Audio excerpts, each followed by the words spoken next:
बोलो भारत माता की, बोलो भारत माता की। ನಮ್ಮ ಪುರುಷರು ನಮ್ಮ ಹೆಮ್ಮೆ, ನಮ್ಮ ಪುರುಷರು ನಮ್ಮ ಪುರುಷರು ನಮ್ಮ ಪುರುಷರು ಧರ್ಮಸ್ಥಳದ ಸಂರಕ್ಷಣೆ ನಮ್ಮೆಲ್ಲರ ಹೊಣೆ. ಧರ್ಮಸ್ಥಳದ ಸಂರಕ್ಷಣೆ, ನಮ್ಮ ಧರ್ಮಸ್ಥಳದ ಸಂರಕ್ಷಣೆ, ಧರ್ಮಸ್ಥಳದ ಸಂರಕ್ಷಣೆ ನಮ್ಮ ಹೆಮ್ಮೆ, ನಮ್ಮ ಹೆಮ್ಮೆ, ನಮ್ಮ ಹೆಮ್ಮೆ. ಹಿಂದೂಗಳ ಶ್ರದ್ಧಾಕೇಂದ್ರವಾಗಿರುವಂತ ಶ್ರೀ ಕ್ಷೇತ್ರ ಧರ್ಮಸ್ಥಳದ ಬಗ್ಗೆ ನಿರಂತರವಾಗಿ ಅಪಪ್ರಚಾರವನ್ನು ಮಾಡ್ತಾ ಇರುವುದರ ವಿರುದ್ಧವಾಗಿ ಇವತ್ತು ಧರ್ಮಸ್ಥಳದ ಶ್ರೀ ಮಂಜುನಾಥ ಸ್ವಾಮಿಯ, ಶ್ರೀ ಅಣ್ಣಪ್ಪ ಸ್ವಾಮಿಯ ಹಾಗೂ ನಡೆದಾಡುವ ದೇವರೆಂದೇ ಇಡೀ ನಾಡಿಗೆ ಖ್ಯಾತರಾಗಿರುವಂತ ಡಾಕ್ಟರ್ ಡಿ ವೀರೇಂದ್ರ ಹೆಗಡೆ ಅವರಿಗೆ ಕಳಂಕವನ್ನು ತರಬೇಕು ಅಂತ ಹೇಳಿ ಅನೇಕ ಜನ ಸಮಾಜಘಾತಕ ಶಕ್ತಿಗಳು ಇಡೀ ರಾಜ್ಯಾದ್ಯಂತ ಕಳೆದ 2-3 ತಿಂಗಳಿಂದ ಅಪಪ್ರಚಾರವನ್ನು ಮಾಡ್ತಾ ಇರೋದನ್ನ ನಾವು ನೀವೆಲ್ಲ ನೋಡಿದ್ದೇವೆ. ಸೌಜನ್ಯ ಅನ್ನುವಂತ ಒಂದು ಹೆಣ್ಣು ಮಗಳ ಹತ್ಯೆಯನ್ನು ನೆಪವಾಗಿಟ್ಕೊಂಡು ಇವತ್ತು ಕಳಂಕ ತರುವಂತ ಪ್ರಯತ್ನವನ್ನು ಮಾಡ್ತಾ ಇದ್ದಾರೆ. ಅನೇಕರಿಗೆ ನಾವು ಪ್ರತಿನಿತ್ಯ ಟಿವಿ ಮಾಧ್ಯಮಗಳಲ್ಲಿ ನೋಡ್ತಾ ಇದ್ದೀವಿ, ಸೌಜನ್ಯ ಪ್ರಕರಣ ಅಂದ್ರೆ ಸೌಜನ್ಯ ಪ್ರಕರಣ, ಸೌಜನ್ಯ ಪ್ರಕರಣ ಅಂತ ಹೇಳ್ತಾರೆ. ಆದ್ರೆ ಸೌಜನ್ಯ ಪ್ರಕರಣ ಏನು ಅಂತ ಹೇಳಿ ನಾವು ಬಹಳಷ್ಟು ಜನ ಅದ್ರ ಆಳಕ್ಕೆ ಹೋಗಿಲ್ಲ. ಕಳೆದ 11-12 ವರ್ಷಗಳ ಹಿಂದೆ ಸೌಜನ್ಯ ಅನ್ನಂತ ಒಂದು ಹೆಣ್ಣು ಮಗಳ ಮೇಲೆ ಅತ್ಯಾಚಾರ ಆಗಿ ಅವಳ ಕೊಲೆ ಆಗಿತ್ತು. ಆ ಸಂದರ್ಭದಲ್ಲಿ ಧರ್ಮಸ್ಥಳದಲ್ಲಿ ಬಹಳ ದೊಡ್ಡ ಗಲಾಟೆ ಆಗಿ ಆರೋಪಿ ಸಂತೋಷ್ ರಾವ್ ಅನ್ನಂತ ಒಬ್ಬ ಆರೋಪಿಯನ್ನ ಹಿಡಿದು ಅವನ ಮೇಲೆ ಆ ಮೊಕದ್ದಮೆಯನ್ನು ದಾಖಲಿಸಿ ತನಿಖೆ ನಡೀತಾ ಇತ್ತು. ಆದ್ರೆ ತನಿಖೆ ಸರಿಯಾಗಿ ನಡೀತಾ ಇಲ್ಲ ಅಂತ ಹೇಳಿ ಅವತ್ತು ಆಗ್ರಹ ಮಾಡಿದಾಗ ವಿಶೇಷ ತನಿಖಾ ತಂಡವನ್ನು ರಾಜ್ಯ ಸರ್ಕಾರ ನೇಮಕ ಮಾಡಿತ್ತು. ಅದು ಸಹ ಸರಿಯಾಗಿ ನಡೀತಾ ಇಲ್ಲ ಅಂತ ಹೇಳಿ ಪ್ರತಿಭಟನೆಗಳನ್ನ ಮಾಡಿದ ನಂತರ ಅದನ್ನ ಸಿಬಿಐ ತನಿಖೆಗೆ ಅವತ್ತು ನಮ್ಮ ಪೂಜ್ಯ ವೀರೇಂದ್ರ ಹೆಗಡೆ ಅವರೇ ಅದನ್ನ ಸಿಬಿಐ ತನಿಖೆಗೆ ತಾವು ಪತ್ರ ಬರೆಯೋದ್ರ ಮೂಲಕ ಸಿಬಿಐ ತನಿಖೆಗೆ ವಹಿಸಿದ್ರು. ಸಿಬಿಐ ತನಿಖೆ ಆಗಿ ವರದಿ ಬಂದು ಆ ನಂತರ ನ್ಯಾಯಾಲಯದಲ್ಲಿ ಕೇಸ್ ನಡೆದು ಈಗ 6 ತಿಂಗಳ ಹಿಂದೆ ಆ ಸಂತೋಷ್ ರಾವ್ ಅನ್ನಂತವ ಸಾಕ್ಷ್ಯಾಧಾರಗಳ ಕೊರತೆಯಿಂದ ಆತ ನಿರಪರಾಧಿಯಾಗಿ ಹೊರಬಂದ ನಂತರ ಆ ಆರೋಪವನ್ನ ವೀರೇಂದ್ರ ಹೆಗಡೆ ಅವರ ಕುಟುಂಬದ ಸದಸ್ಯರ ಮೇಲೆ ಹಾಕುವಂತ ಪ್ರಯತ್ನವನ್ನ ಇವತ್ತು ಏನು ನಾವು ಸಾಮಾಜಿಕ ಹೋರಾಟಗಾರರು ಅಂತ ಏನು ಕರೀತಾರ, ಮಹೇಶ್ ಶೆಟ್ಟಿ ತಿಮ್ರೋಡಿ ಅಂತವ್ರು ಇರ್ಬೋದು, ಗಿರೀಶ್ ಭಟ್ಟಣ್ಣವ್ರು ಅಂತವ್ರು ಇರ್ಬೋದು, ಸಂತೋಷ್ ಟಿ ಅಂತವ್ರು ಇರ್ಬೋದು, ಸಮೀರ್ MD ಅಂತವ್ರು ಇರ್ಬೋದು, ಇವರೆಲ್ಲ ಈ ವೀರೇಂದ್ರ ಹೆಗಡೆ ಅವರನ್ನ ಕೇಂದ್ರವಾಗಿಸ್ಕೊಂಡು ಗುರಿಯಾಗಿಸ್ಕೊಂಡು ಅವರ ಮೇಲೆ ಅಪಾದನೆಯನ್ನ ಮಾಡಿ ಒಂದು ಹೋರಾಟವನ್ನ ಪ್ರಾರಂಭ ಮಾಡಿದ್ರು. 12 ವರ್ಷಗಳ ಹಿಂದೆನೇ ಎಲ್ಲ ತನಿಖೆಗಳು ಆಗಿದೆ. ವೀರೇಂದ್ರ ಹೆಗಡೆ ಅವರ ಕುಟುಂಬದ ಸದಸ್ಯರು ತಾವೇ ಸ್ವಯಂ ಸ್ಫೂರ್ತಿಯಿಂದ ಪೊಲೀಸ್ ಇಲಾಖೆಗೆ ನಮ್ಮನ್ನು ಸಹ ತನಿಖೆಗೆ ಒಳಪಡಿಸಿರಿ, ನಮ್ಮ ಪ್ರಮುಖ ಪರೀಕ್ಷೆಯನ್ನು ಸಹ ಮಾಡ್ರಿ ಅಂತೇಳಿ ಎಲ್ಲ ತನಿಖೆಗಳನ್ನ ಎದುರಿಸಿ ಇವತ್ತು ನಿರಪರಾಧಿಗಳು ಅಂತೇಳಿ ಆದ್ಮೇಲೂ ಸಹ ಇವತ್ತು ವೀರೇಂದ್ರ ಹೆಗಡೆ ಅವರ ಕುಟುಂಬದ ಮೇಲೆ ಅಪಾದನೆಯನ್ನು ಮಾಡುವಂತದ್ದು ನಿಂತಿಲ್ಲ. ಈಗಾಗಲೇ ರಾಜ್ಯ ಸರ್ಕಾರ ಏನು ಅಪಾದನೆಗಳನ್ನು ಮಾಡಿದ್ರು, ಈ ಸೌಜನ್ಯ ಪ್ರಕರಣದ ಜೊತೆಗೆ ಸಾವಿರಾರು ಕೊಲೆಗಳಾಗಿದೆ, ಧರ್ಮಸ್ಥಳದಲ್ಲಿ ಸಾವಿರಾರು ಅತ್ಯಾಚಾರಗಳಾಗಿದೆ ಅಂತೇಳಿ ಪ್ರಾರಂಭ ಮಾಡಿದ್ರು. ಆ ನಂತರ 100 ಅತ್ಯಾಚಾರಗಳಾಗಿದೆ, 100 ಕೊಲೆಗಳಾಗಿದೆ ಅಂದ್ರು. ಈಗ 12-13 ಜಾಗ ತೋರಿಸಿ ಇಲ್ಲೇ ಅಸ್ಥಿ ಪಂಜರಗಳನ್ನು ಹುಡುಕ್ರಿ ಅಂತ ಹೇಳಿ ಪ್ರಾರಂಭ ಮಾಡ್ಯಾರ. ಯಾರೋ ಒಬ್ಬ ಅನಾಹಿಮೇಕ ಅನ್ನೋಂತ ಈಗ ಹಿಡ್ಕೊಂಡ್ ಬಂದಾರ, ಅವನಿಗೆ ಭೀಮಾ ಅಂತ ಹೆಸರು ಕೊಟ್ಟಾರ. ಆ ಭೀಮಾ ಎಲ್ಲೆಲ್ಲಿ ತೋರ್ಸಾನು ಎಲ್ಲೂ ಯಾವುದೇ ರೀತಿಯ ಅಸ್ಥಿ ಪಂಜರಗಳು ಸಿಕ್ಕಿಲ್ಲ, ಒಂದೇ ಒಂದು ಅಸ್ಥಿ ಪಂಜರಗಳು ಸಿಕ್ಕಿಲ್ಲ. 6ನೇ ಪಾಯಿಂಟ್ ಏನ್ ತೋರಿಸಿದ್ನಲ್ಲ ಅಲ್ಲೇ ಅಸ್ಥಿ ಪಂಜರಗಳು ಸಿಕ್ಕಿದಾವೆ. ಅದು 40 ವರ್ಷಗಳ ಹಿಂದೆ ಹೂಡಿರುವಂತ ಒಂದು ಗಂಡು ಮಗನ ಒಂದು ದೇಹದ ಅಸ್ಥಿ ಪಂಜರಗಳು. ಈ ಅನಾಮಕನಿಗೆ ವಯಸ್ಸೆಷ್ಟು 45 ವರ್ಷ. ಆ ಹೆಣ ಹುಡುಕಿ ಅಷ್ಟು ಎಷ್ಟು ವರ್ಷ ಆಯ್ತು? 40 ವರ್ಷ ಆಯ್ತು. ಅಂದ್ರೆ ಅವ 5 ವರ್ಷದವ್ರು ಇದ್ದಾಗಲೇ ಹೆಣ ತಗೊಂಡೋಗಿ ಹುಡುಗ ಅನ್ನಂಗೆ ಆಯ್ತು.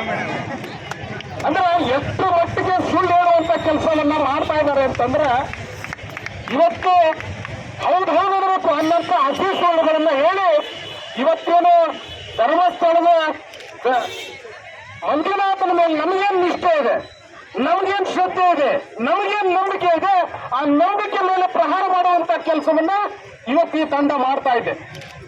ಕೇವಲ ಈ ತಂಡ ಮಾತ್ರ ನಮ್ಮ ಕಣ್ಣಿಗೆ ಕಾಣಿಸ್ತಾ ಇರೋದು ಈ 4-5 ಜನ ಮಾತ್ರ.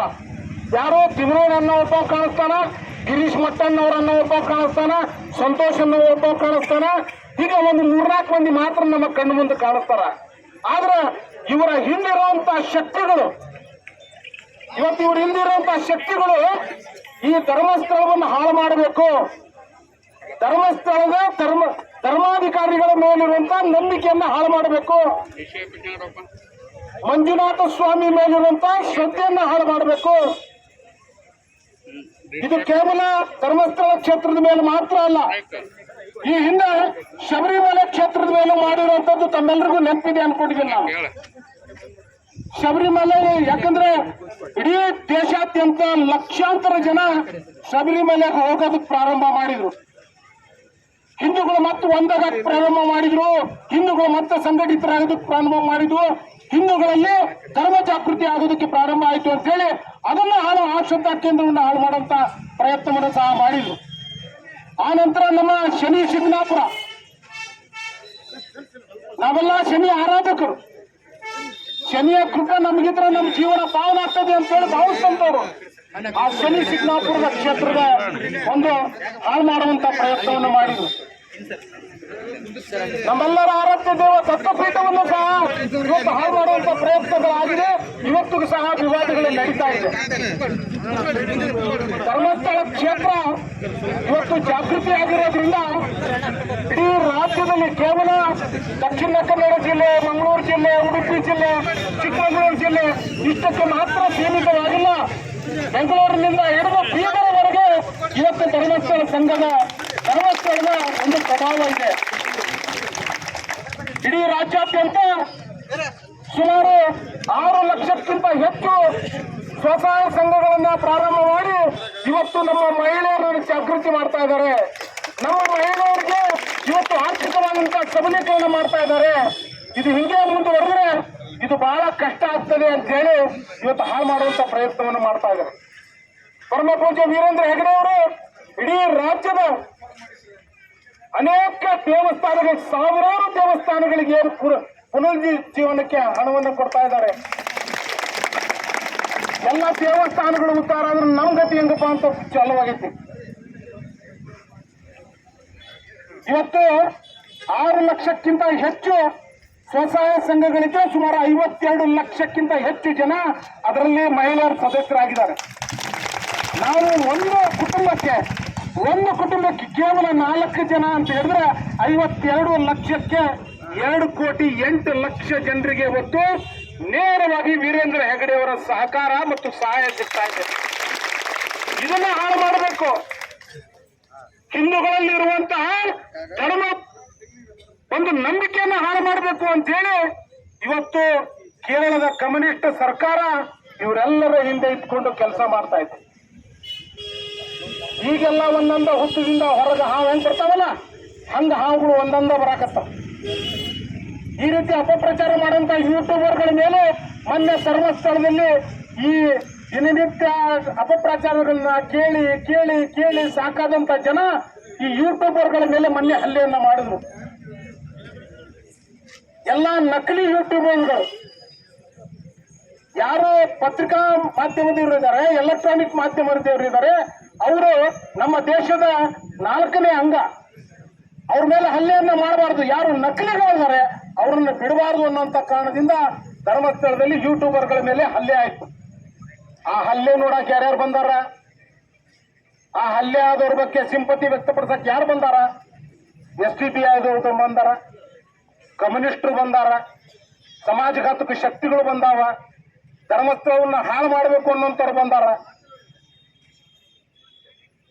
ಅಂದ್ರೆ ಒಂದೊಂದೇ ಹಾವುಗಳು ಹೊರಗೆ ಬರ್ತಾ ಇದಾವು. ಇವತ್ತು ಈ ಒಂದು ಏನು ಹೋರಾಟ ನಡೀತಾ ಇದೆ, ನಕಲಿ ಹೋರಾಟ, ಈ ನಕಲಿ ಹೋರಾಟದ ಹಿಂದೆ ಯಾರ್ಯಾರಿದ್ದಾರೆ, ಅವರವ್ರ ಉದ್ದೇಶಗಳು ಏನಿದಾವು ಅನ್ನೋಂಥದ್ದು ಒಂದೊಂದೇ ಇವತ್ತು ಹೊರಗೆ ಬರ್ತಾ ಇದೆ. ಈ ಮಹೇಶ್ ತಿಮ್ರೋಡಿ ಅನ್ನೋಂಥವನ ಬ್ಯಾಂಕ್ ಅಕೌಂಟಿಗೆ ಎಷ್ಟೆಷ್ಟು ದುಡ್ಡು ಬಂದಿದೆ. ಒಂದು ಬಾರಿ 42 ಲಕ್ಷ ರೂಪಾಯಿ ಬಂದಿದೆ, ಒಂದು ಬಾರಿ 49 ಲಕ್ಷ ಬಂದಿದೆ.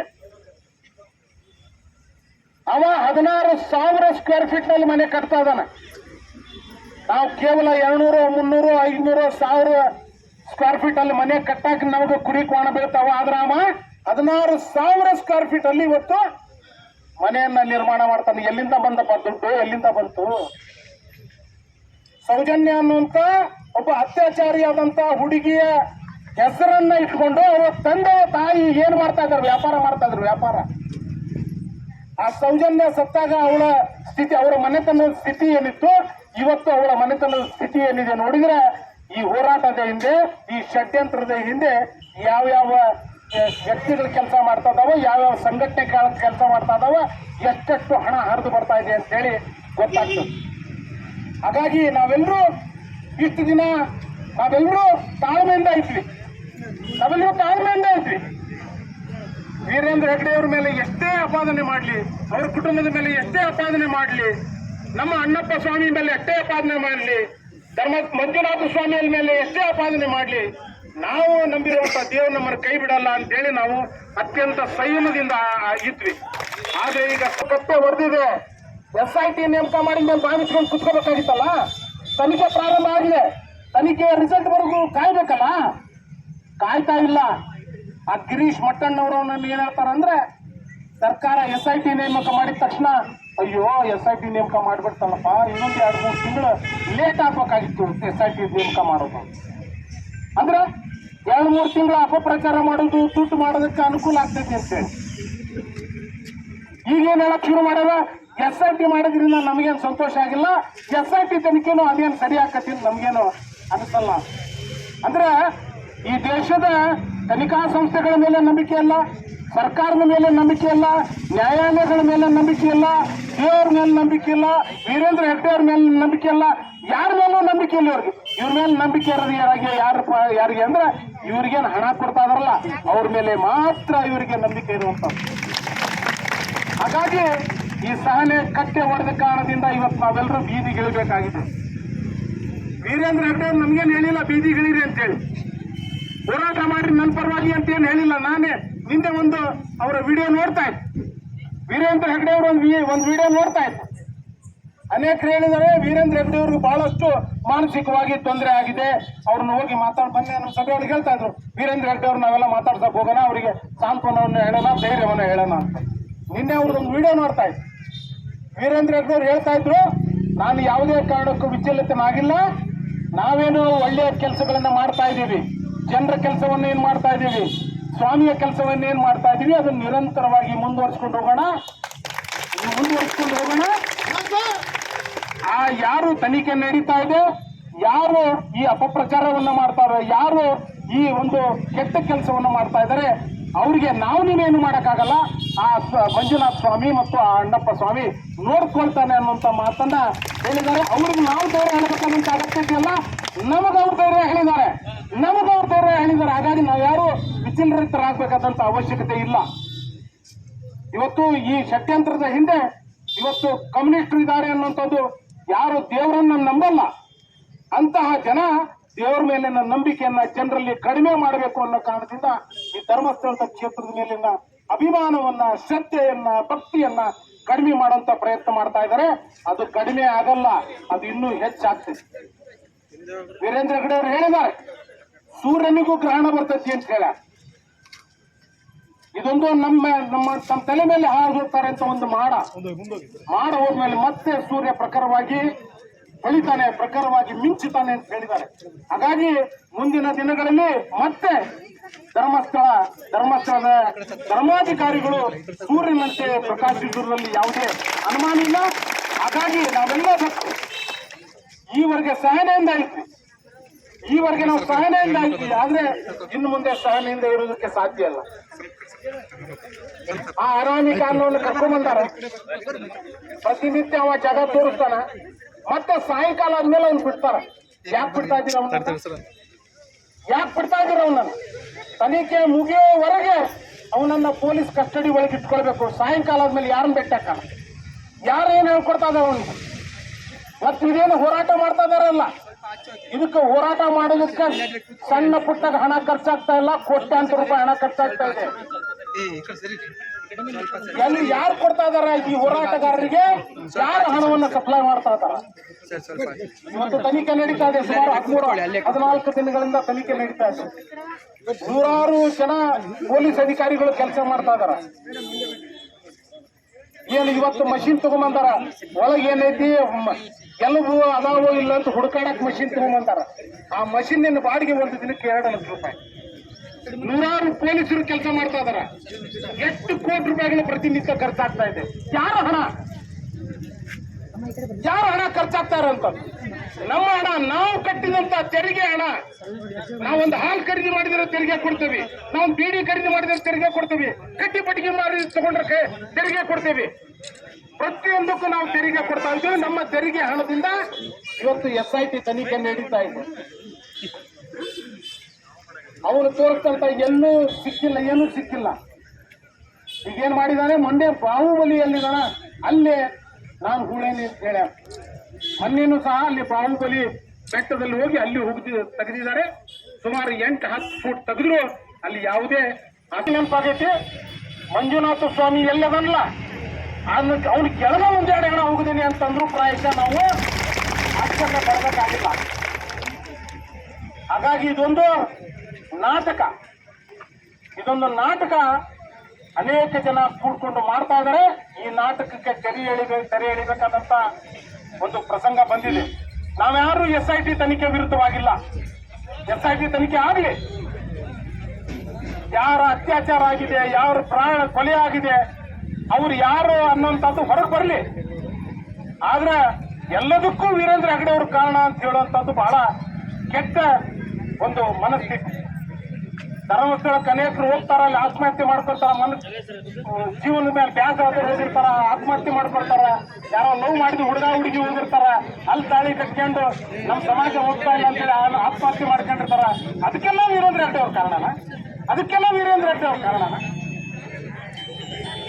ಪ್ರತಿಯೊಂದಕ್ಕೂ ಧರ್ಮಸ್ಥಳದಲ್ಲಿ ನಡೆಯುವಂತ ಪ್ರತಿಯೊಂದು ಕೆಲಸಕ್ಕೂ ಇವತ್ತು ವೀರೇಂದ್ರ ಹೆಗಡೆ ಅವರನ್ನ ಕಾರಣವಾಗಿ ಮಾಡುವಂಥದ್ದು ಅತ್ಯಂತ ಕೆಟ್ಟದ್ದು.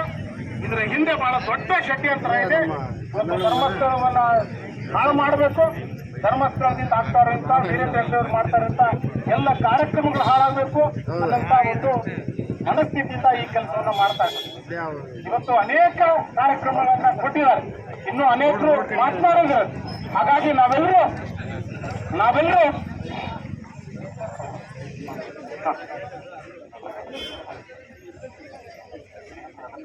ನಾವೆಲ್ಲರೂ ಮುಂದಿನ ದಿನಗಳಲ್ಲಿ ಬಹಳ ದೊಡ್ಡ ಮಟ್ಟದ ಇದು ಪ್ರಥಮ ಹಂತದ ಹೋರಾಟ. ಸರ್ಕಾರ ಏನು ಪ್ರತಿನಿತ್ಯ ಅಪಪ್ರಚಾರವನ್ನ ಮಾಡ್ತಾ ಇದ್ರೆ ಅವರನ್ನ ಕಡಿವಾಣ ಹಾಕಬೇಕು. ಅವರು ಏನು ಮಾಡ್ತಾ ಇದ್ದಾರೆ, ಅದ್ರ ಹಿಂದೆ ಯಾರಿದ್ದಾರೆ, ಅವರ ಆರ್ಥಿಕವಾದಂತ ಯಾರು ಕೊಡ್ತಾ ಇದ್ದಾರೆ, ಅವ್ರ ಉದ್ದೇಶ ಏನು ಅನ್ನೋಂಥದ್ದನ್ನ ಇವತ್ತು NIA ತನಿಖೆ ಮಾಡೋದ್ರ ಮೂಲಕ ಹೊರತರಬೇಕು ಅನ್ನೋಂತ ಒಂದು ಆಗ್ರಹವನ್ನು ಮಾಡ್ತಾ ಈ ಒಂದು ಪ್ರತಿಭಟನೆಯನ್ನು ಮಾತಾಡೋದಕ್ಕಾಗ ತಮ್ಮೆಲ್ಲರಿಗೂ ಮನಸಿ ನನ್ನ 2 ಮಾತುಗಳಿಗೆ ವಿರಾಮ ಕೊಡ್ತೀನಿ.